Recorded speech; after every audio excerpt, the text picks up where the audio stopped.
So, you have a movie for me? Yes, sir, I do. It's an adaptation of a graphic novel about masked vigilantes and superheroes. Oh, that sounds very exciting. No, it very rarely will be. Oh, really? Yeah, no, this isn't your grandmother's superhero movie. My grandmother? Yeah, it's not your grandmother's kind of movie, it's an expression. My grandmother doesn't watch any superhero movies. No, of course not, but if she did, you know, she would not like what I'm about to pitch you. So people won't like this? Oh, this is off to a bad start. Kind of. What I'm trying to say is that it's gonna be a very dark and violent superhero movie. Oh, okay, I think I gotcha. Yeah, it's gonna be called Watchmen, and it's based off a graphic novel by Alan Moore. Oh, right, I hear that's popular. It is, and he said this thing is unfilmable, you know, so Zack Snyder and I took that as a challenge. Oh, I wonder if he meant that as a challenge or more like, this is a bad idea, don't try to do this, it'll be bad. Well, I mean, considering he explicitly said he doesn't want his name attached to this thing, I guess we'll never know. So is it gonna be difficult to adapt? Actually, it's gonna be super easy, barely an inconvenience. Oh, really? Yeah, we're basically gonna use the graphic novel as a storyboard, pick some famous panels, and recreate them. Oh, we are? Yeah. So what happens in this thing? Well, it's gonna start with this aging hero, the comedian, being murdered. Oh, how is he killed? In slow motion. Oh, slow motion can be really fun when used in moderation. I agree, which means it can be even more fun when used in excess. I guess that makes sense. It does, so we're gonna use it in pretty much every single scene. Oh, that much? Yeah. That could be a good way to pad the runtime. The full thing's gonna be 3.5 hours. Oh, excessive padding is tight. Sure is. So anyway, this guy Rorschach is gonna investigate the comedian's death and be like, uh-oh, somebody's gunning for masks. And what's his deal? Well, he has this mask that's constantly changing designs, you know, like a Rorschach ink blot test. Oh, how does that thing even work? Unclear. Huh. Anyway, he's super badass, and he sounds like Christian Bale as Batman. Wow. And he keeps a journal, so he's gonna provide some narration in this thing. By reading from his diary, that doesn't sound very badass. It's not a diary, it's a journal, where he talks about his thoughts and his feelings. Exactly. That's a diary. Teenage girls do that. It's a very cool and dark journal, if you say so. Anyway, so Rorschach goes to see some of the other heroes, and you know, they've all been outlawed by President Nixon. Oh, Nixon is a character in this? How are we gonna pull that off? By caking so much makeup on a guy that he looks like a walking prosthetic. Well, okay then. And we're also gonna have this guy with actual superpowers, Dr. Manhattan. And what's his deal? Oh, well, he's blue and he glows, and a lot of the time he's naked, you know, so we just see everything down there. What? Yeah, just all of it. We're gonna see his thing? Yeah. Why would we do that, though? Well, they showed it in the graphic novel sometimes. Okay, but does that really mean we need to show it too? That's actually a very good question, to which the answer is absolutely yes, we do. It just feels like it's gonna be a little distracting. You're saying that you'd be distracted if while I was talking to you, I was holding this thing up? Oh my god. I feel like most people are mature enough to not be distracted by something like this waving around. What? No,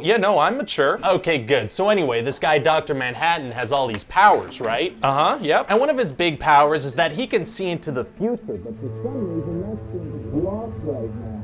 So he thinks that there's like a nuclear bomb or not, and there's some kind of temporal interference or something. Things like superpowers.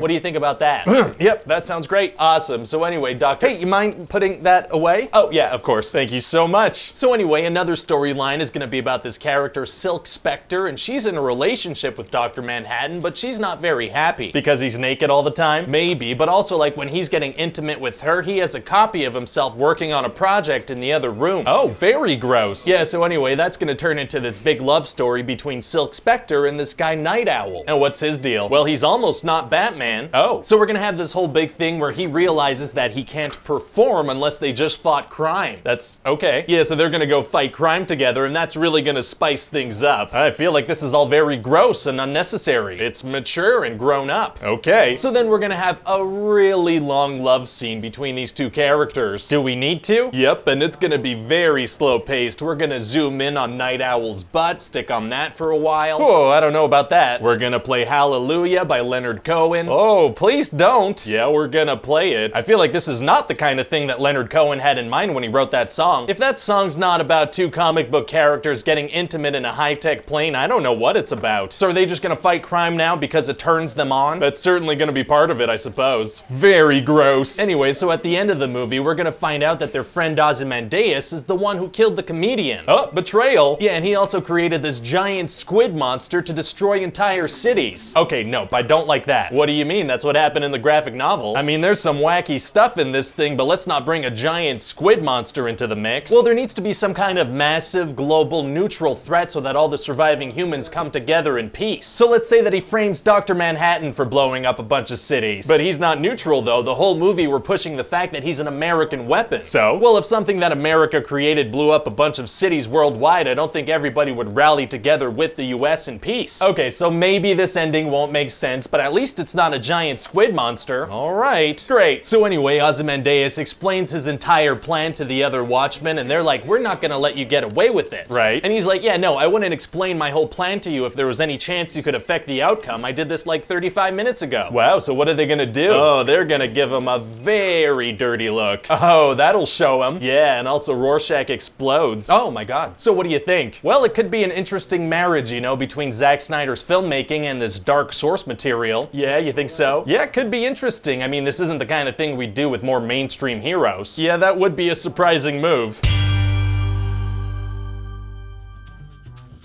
Hey guys, it's Ryan here. Hope you enjoyed that pitch meeting. We have a ton of these on the channel that you can check out. You could also leave me a comment down below letting me know what other movies you'd like to see pitches for. Don't forget to like, comment, subscribe, share on Facebook and Twitter, spread it around. And as always, check back soon for a new pitch. Bye-bye.